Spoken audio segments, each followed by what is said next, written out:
आप सभी का बुद्धासिस 2.0 चैनल पर स्वागत है। आपने पहले वीडियो में सुना था कि हम अपने मन के गुलाम क्यों बन गए हैं। आपने दूसरे वीडियो में सुना कि हम अपने मन को अपना गुलाम कैसे बना सकते हैं।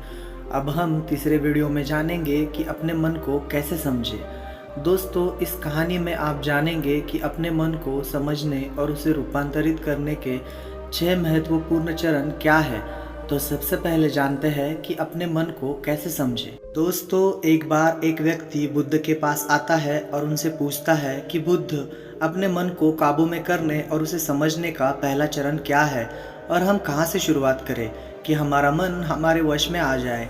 बुद्ध मुस्कुराते हैं और उसका उत्तर देते कि अपने मन को समझने का पहला चरण है इसके द्वारा दिए गए लालचों की व्यर्थता को देख लेना। जिस इंसान ने अपने मन के द्वारा दिए गए लालचों की व्यर्थता को देख लिया, उसने इससे मुक्त होना शुरू कर दिया। और उसके बाद वह व्यक्ति बुद्ध से पूछता है कि हमारा मन जो हमें लालच देता है, उसके व्यर्थता को कैसे देखा जाए। बुद्ध कहते हैं, अपने अनुभव से। मनुष्य जिस भी गलत कार्य को अति में करता है, उससे उसे दुख मिलता है और यही दुख उसका अनुभव है और यही अनुभव उसके रूपांतरण का कारण बन सकता है। जिसने वास्तव में देख लिया कि नशा करना केवल दुख है, उसने नशे से मुक्त होना शुरू कर दिया। जिसने देख लिया कि ईर्ष्या केवल खुद को जलाती है और वास्तव में देख लिया, उसने ईर्ष्या से मुक्त होना शुरू कर दिया। तुम्हारा मन लालच तो तुम्हें हमेशा तृप्ति का देता है, लेकिन लगता है यह तुम्हें सदैव अतृप्त है और यही अपने मन को समझने का पहला चरण है। कहानी को आगे बढ़ाने से पहले आपको इस प्रश्न को समझना आवश्यक है, और वो प्रश्न है कि आप अपने मन को वश में करना क्यों चाहते हो। क्योंकि आपने यह अनुभव कर रखा है कि आपका मन आपको दुख देता है, पर क्योंकि आपको अपने मन के लालच बहुत बड़े सुहावने लगते हैं, इसलिए आप इन लालचों के पीछे छुपे हुए दुखों को नहीं देख पाते। सिर्फ अपने दुखों को देख लेने से आपका मन आपके वश में नहीं हो जाएगा।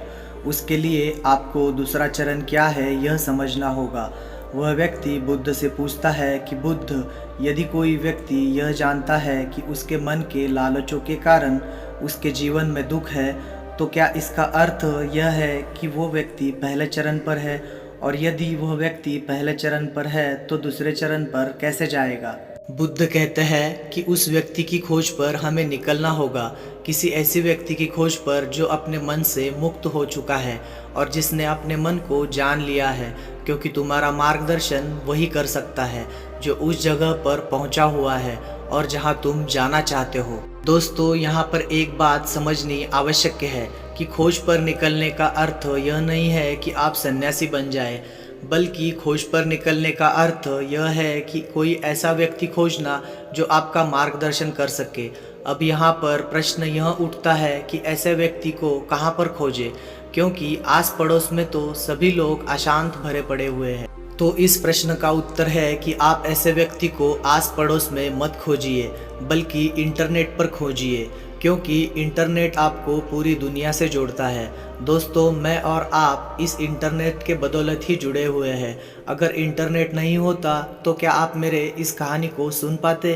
तो दोस्तों, इस दुनिया में बहुत सारे लोग थे और अभी है और हमेशा रहेंगे जो आपका मार्गदर्शन कर सकते हैं। कहानी में वापस लौटते हैं और अच्छे से जानते हैं कि अपने मन को समझने का दूसरा चरण क्या है। वह व्यक्ति बुद्ध से पूछता है कि उस व्यक्ति की पहचान क्या है जिसने अपने मन को समझ लिया है और जिसने खुद को जान लिया है। क्योंकि हर व्यक्ति यह दावा करता है कि वह ज्ञानी और बुद्धिमान है, लेकिन वास्तव में ज्ञानी कौन है यह कैसे पता लगेगा। बुद्ध कहते हैं कि यही तीसरा चरण है, और वो चरण है सुनकर। सुनना ही अपने मन को समझने का तीसरा चरण है। उसके बाद वह व्यक्ति बुद्ध से पूछता है कि क्या देखकर यह पता नहीं किया जा सकता, क्योंकि आपको देखकर ही पता लगता है कि आप एक महात्मा हैं। बुद्ध कहते हैं कि देखने में तो कोई व्यक्ति बहुत शांत लग सकता है, लेकिन भीतर से वह क्या है यह उसके शब्द ही बता सकते हैं। लेकिन ध्यान रहे कि शब्दों पर भी विश्वास एकदम से नहीं कर लेना है। किसी भी बात पर विश्वास इसलिए कर लेना है कि उसे मैंने कहा हुआ है या किसी महात्मा ने कहा हुआ है। किसी भी बात पर विश्वास आपको तब कर लेना है जब वह तुम्हारा अनुभव बन जाए। गौतम बुद्ध के द्वारा कही गई इस बात को मैं आपको थोड़ा और आसान भाषा में समझाने की कोशिश करता हूँ। दोस्तों, कोई कहता है कि ध्यान करना अच्छा है और कोई कहता है कि ध्यान करना बुरा है। ये दोनों ही अतियाँ है। अगर आप अभी ध्यान को अच्छा मानते हैं तो आप बहुत जल्द ही उसे बुरा मानने लग जाएंगे और यही हमारे मन की चाल है। तो अब आपके मन में सवाल उठा होगा कि कैसे? तो उसका उत्तर यह है कि ध्यान की शुरुआत में आपको आनंद नहीं मिलेगा बल्कि बोरियत महसूस होगी और आपका विश्वास क्या था कि ध्यान अच्छा है, लेकिन आपको अनुभव क्या हो रहा है कि ध्यान बोरियत भरा है। तो धीरे धीरे आपका विश्वास बदलने लगेगा। पहले आप ध्यान को अच्छा मानते थे, लेकिन अब आप ध्यान को बुरा मानने लग जाएंगे। आप एक अति से दूसरे अति पर पहुंच जाएंगे और यही हमारे मन की चाल है।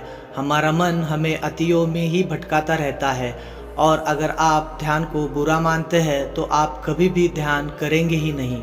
अब कहानी में वापस लौटते हैं और अच्छे से समझते हैं कि अपने मन को समझने का तीसरा चरण क्या है।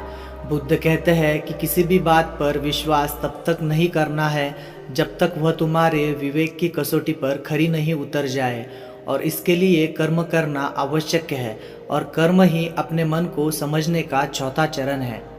अगर आप धन कमाना चाहते हैं तो आपको सही दिशा में कर्म करना आवश्यक है। ठीक उसी प्रकार अगर आप खुद को जानना चाहते हैं तो आपको सही दिशा में कर्म करना आवश्यक है। वह आदमी बुद्ध से पूछता है कि सही दिशा में कर्म करते वक्त आदमी क्या गलती कर सकता है। बुद्ध कहते हैं कि केवल दो गलतियां कर सकता है। पहली गलती है शुरुआत न करना और दूसरी गलती है पूरा रास्ता तय न करना, और इन दोनों गलतियों के पीछे हमारे मन की ही चाल होती है। कोई सोचता है कि मैं शुरुआत कल से करूँगा और कोई सोचता है कि शायद मैं सफल न हो पाऊँ। इन दोनों ही गलतियों को व्यक्ति जागरूकता की कमी के कारण करता है। बिना जागरूकता के व्यक्ति का मन उसे सही दिशा में चलने ही नहीं दे सकता और जागरूकता ही अपने मन को समझने का पांचवा चरण है। इसलिए दिन के हर एक क्षण को जागरूकता के साथ जियो। कोई भी कार्य करो तो उसे जागरूकता के साथ करो। अगर सांस भी लो तो उसे जागरूकता के साथ लो। बिना जागरूकता के साथ जिया गया एक भी क्षण मृत्यु के समान है, और ध्यान रहे कि जागरूकता बिना ध्यान के संभव ही नहीं है। फिर वह व्यक्ति बुद्ध से पूछता है कि बुद्ध अपने जागरूकता के स्तर को कैसे बढ़ाया जा सकता है। बुद्ध कहते हैं कि ध्यान के द्वारा, और ध्यान के 6 चरण हैं। एक बार आप सभी जो इस कहानी को देख रहे हैं वो लोग अपने मन को समझने के 6 चरणों को ध्यान से समझिए। पहला चरण है थोड़ी जागरूकता के साथ यह देख लेना कि यह मन ही दुख के बीज बोता है। दूसरा चरण है किसी ऐसे व्यक्ति को खोजना जो मन से मुक्ति पाने का मार्ग बता सके। तीसरा चरण है सुनना। चौथा चरण है सुने हुए शब्दों को कार्यों में लाना। पांचवा चरण है जागरूकता, जिससे आप मार्ग से ना भटके। छठा चरण है वो है ध्यान। यदि सीधे शब्दों में कहा जाए तो ध्यान ही वह नाव है जिस पर बैठकर मन रूपी नदी को पार किया जा सकता है। लेकिन ध्यान तक पहुंचने के लिए शुरुआत के 5 चरण बहुत आवश्यक है, क्योंकि दोस्तों हर ज्ञानी व्यक्ति इन 6 चरणों से गुजरता ही गुजरता है। अभी आप कौन से चरण पर है हमें नीचे कमेंट बॉक्स में ज़रूर बताइएगा। तो दोस्तों आज की यह गौतम बुद्ध की कहानी आपको पसंद आई हो तो नीचे कमेंट बॉक्स में ज़रूर लिखें, और चैनल पर पहली बार आए हो तो चैनल को सब्सक्राइब ज़रूर करें। उसके साथ ही इस कहानी को अपने दोस्तों के साथ शेयर करना ना भूलें। दोस्तों आज के इस कहानी में सिर्फ इतना ही।